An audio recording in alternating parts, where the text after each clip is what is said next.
James, George Floyd is having multiple memorial services around the United States about places where he died, where he formerly lived, where he was from. And Al Sharpton, who's one of the great race baiters, has been giving eulogies at all of these. And he decided that one of the things that he started to scream about was that, among other things, that a bloke, Colin Kaepernick, the guy who took a knee during the national anthem all those years ago with the San Francisco 49ers, that he should get a job in the NFL. How does this work at a memorial service for a man killed by police that we're making points about a bloke who started sort of the knee business and that he should be back playing football?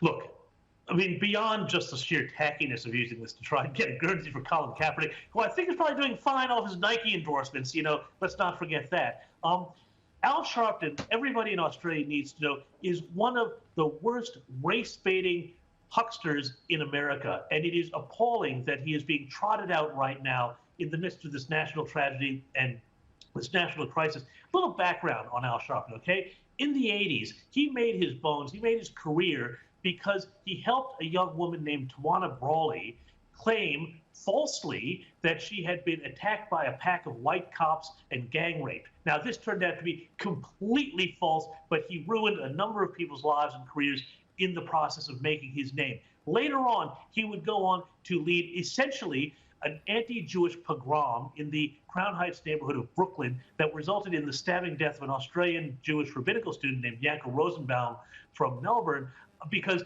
he was agitating against the Jewish community and calling them the Hasidic diamond merchants and all of that, and basically led to 3 days of rioting that was allowed by the then feckless government in New York City at that time. I think it was around 1987. Since then, he's been involved in numerous other controversies. He's a tax evader. He is just a shyster of the worst order, and yet they trot him out. Al Sharpton, of all people, this race-baiting huckster, to come at this moment when the nation needs to be coming together, and yet it's being torn apart. It's really, really appalling. But this is what I never understand, right, which is that part of the definition of racism is assuming that there's a certain characteristic that is amongst all people of a certain race or gender or sexuality or anything like that, right?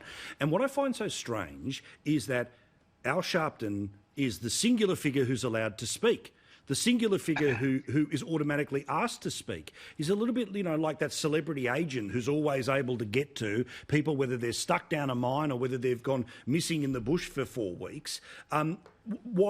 Surely there are more articulate people to the specificity of George Floyd's life than this bloke who would never have met George Floyd, clearly, until after his death.